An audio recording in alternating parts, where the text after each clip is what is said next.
Hello everyone, good evening and welcome to the episode 5 of Let's Talk series. So for those who are attending for the very first time, this is a series of meetings that we had. This is about improving your communication skills. So in the first episode, we looked at how to capture the attention of the audience even before you speak. In the second episode, we looked at what are the components of a speech: opening, body and conclusion. And next, we looked into crutch words and filler words like ahs and ums, so, like, and how we can avoid those. And finally, we looked at how you can use your vocal variety to maximize the impact on the audience. Today, we are going to look at another new concept. But before we delve into that, I have a question for you. So, how many of you still remember the stories that you heard from your grandparents way back in your childhood? Okay, it's many of us. I'm sure those who are not raising hands also would have remembered some stories from your grandparents or some uncles and aunts.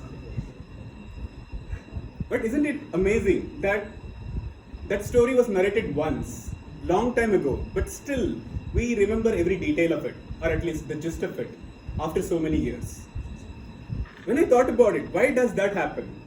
And it is not the same when we hear facts and watch statistics. When I researched about it, the answer was quite obvious. This is how human beings have been communicating for millennia. Like, all the experiences and information are shared orally through stories. Of course, there was no WhatsApp or Lex courses or even your YouTube videos. So our brains are naturally wired to consume information in the form of stories. Now that we know that story is an effective way of communicating your information, let's see how to go about telling a story. But before that, let me tell you a story. There was this young man doing his graduation, and he is from a lower middle class family. When he was graduating, he fell in love with a pretty girl in his neighborhood. One day he thought, today is the day I should go and propose her. When he proposed to her, the girl agreed. Apparently, she also liked him from a long time. When they informed their parents from both the sides, they also agreed for their marriage. Eventually, they got married, completed their college education, started their careers, roamed around the world, and started their small business as well. Meanwhile, they also had 2 beautiful kids. Over the years, the small business they had started grew up to $1 billion business. That's the story. It's a pretty good story, is it? Because all the good things are happening to all the people involved here. But we all know there is something missing in this story. Can you take a guess? What is missing in this story?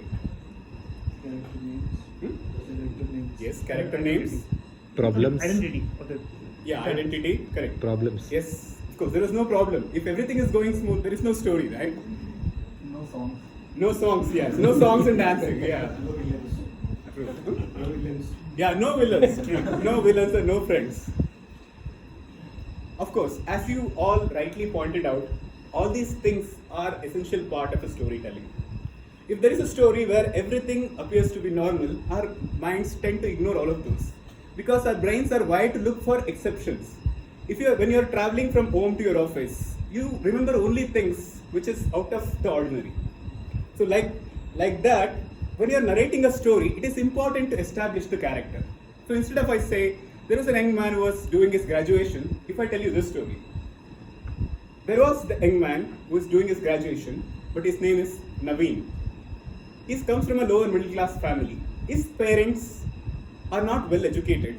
They are doing a lot of jobs and they are trying their best to make the ends meet. And their only dream in their life is to give the best possible life to Naveen. That is the sole purpose of their life. For that, they are willing to make any sacrifice possible. They are working multiple jobs and there is nothing called as weekend or holidays for them. Naveen, after noticing the sacrifices their parents are doing, one day he takes a plunge. I want to work so hard and become so successful that my parents don't have to think about money at all. And I want them to experience all the luxuries that are there in this world. Okay, now we have established the context. So Naveen as a character, and he has a backstory, and he has a goal. So that is to become a very successful man. So in any story, there is a character, and there is a starting point, and there is a desire or a goal, and there is a journey. And even while describing the journey, if I just say that Naveen, once he took that pledge, he laser focused, he worked hard, and in 10 years he became a billionaire. If I say, again, there is no story, because that is not how life works. Life, in any endeavor, there are obstacles that come in your way. You don't have to imagine those obstacles, because life anyway will give you those obstacles. And even when life decides to go easy on you, we create our own obstacles in our pathway. So either way, whether it is life or yourself, there are going to be obstacles towards your goal. The important aspect of storytelling is you pick the main obstacles or the challenges that comes in your way and establish those. And also tell the audience how our character faced those challenges and overcome them. And you also just don't want to tell, okay, he faced this and then he overcame that. No. You also take the audience through the emotional journey of the person. So is it not like, okay, one day he pledged that I want to become a millionaire, and that was his mindset throughout this? No, it doesn't work like that. So maybe there was a time where he thought, okay, this looks too hard. No, I was too young when I took that pledge, but now there are other things that are more attractive too.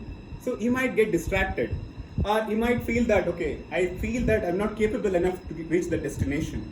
So there can be 100 reasons. So, and when he faces a challenge which is really hard, and if he reaches that crossroads where he has to choose between two things, either your goal or your immediate, it could be your love interest or something else, where you have to choose between the two, the conflict that he goes through.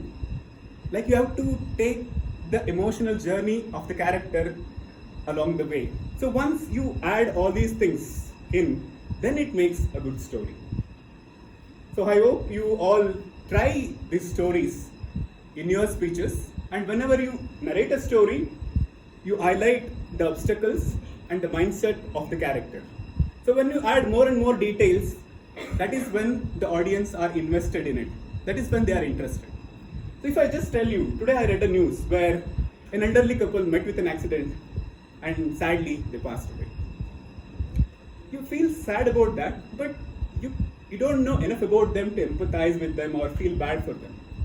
But what if I told you, there was a couple who lives closer to my house, and they're an elderly couple. They have only one son who is settled in US, and his son is there in US and is married, and they have grandkids as well. But they've never seen them in the last 15 years. But today is the day his son is coming to see them to Bangalore airport along with his grandchildren. They cannot just hold their excitement to see their son after 15 years in person. Of course, they are doing the WebEx and WhatsApp or whatever it is. But this is the first time they are seeing their grandchildren in person. They just cannot wait to get into the airport and hug and kiss the grandchildren. But the fate was cruel. On the way to the airport, they met with this accident and they passed away. Now the story is different, because we know who the people are, what is their background, where were they going, and what has happened here. Now we are able to relate it better. So as and when you add more and more details and context to it, the audience get invested, and that is when they are able to relate and take that message along with it. So I hope these are the small tips and tricks you can use in your storytelling to make your story and message more compelling. So with that said, let's get into our first section of the meeting, which is the prepared speeches, where our speakers have chosen their topic and they have prepared for a week or so, and they'll present a speech for between 4 to 6 minutes. And our first speaker for the day is Nidhi. May I request you to please give a big round of applause to our first speaker of the day, Nidhi.